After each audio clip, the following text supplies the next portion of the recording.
संकट कटे मिटे सब पीरा में आप सभी दर्शकों का स्वागत है। शिक्षा मनुष्य को विनयशील बनाती है, विनयशीलता से योग्यता और योग्यता से धन की प्राप्ति होती है। धन हो तो मनुष्य के मन में धर्म की आस्था उत्पन्न होती है और जहाँ धर्म होता है वहाँ सुखों की प्राप्ति होती है।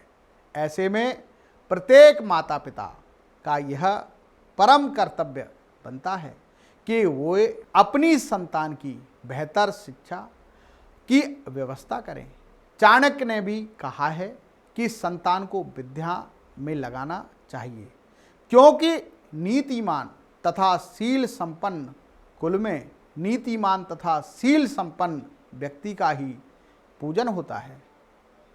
लेकिन अक्सर लोगों के सामने यह प्रश्न होता है कि आखिर उनकी संतान क्या पढ़ाई करे जिससे उसका उज्जवल भविष्य बने। ज्योतिष के पास इसका सटीक जवाब होता है, जिसके जरिए आप अपने बच्चे को सही दिशा दे सकते हैं। किसी जातक की कुंडली में यदि भावेश सुदृढ़ या मजबूत हो और नवांश में शुभ ग्रह हो तो उसके उच्च शिक्षा का योग बनता है। जातक की कुंडली में शिक्षा के योग को देखने के लिए उसकी कुंडली में द्वितीय, चतुर्थ, पंचम, नवम तथा एकादश आदि भावों को विवेचना की जाती है। उच्च शिक्षा हेतु जातक की कुंडली में बुध आदित्य योग, गज केसरी योग, उपाध्याय योग, हंस योग, सरस्वती योग आदि होने चाहिए।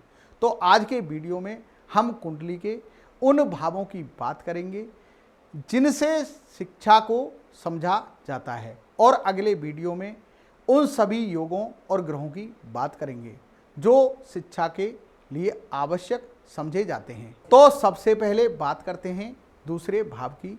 द्वितीय भाव आज के दौर में शिक्षा अर्जित करने के लिए आर्थिक स्थिति का मजबूत होना बहुत ही आवश्यक है, और आर्थिक स्थिति देखने के लिए जातक की कुंडली में द्वितीयेश तथा लाभेश केंद्र में हो तो तथा दोनों के बीच ग्रह परिवर्तन होना चाहिए।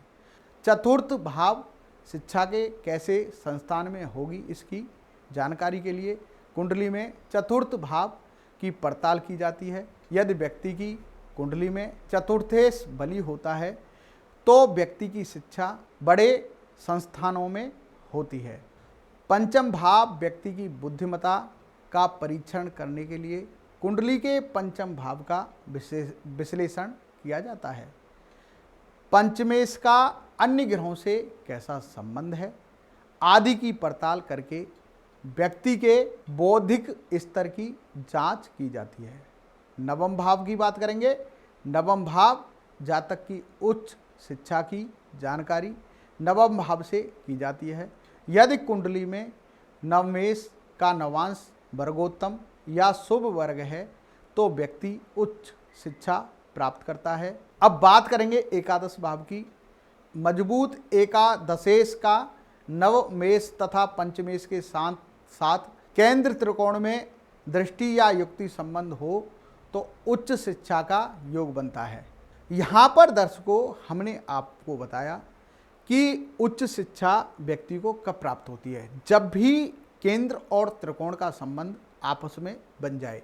जैसे पंचम भाव का चौथे भाव से संबंध बन जाए, चौथे भाव का संबंध पंचम भाव से बन जाए।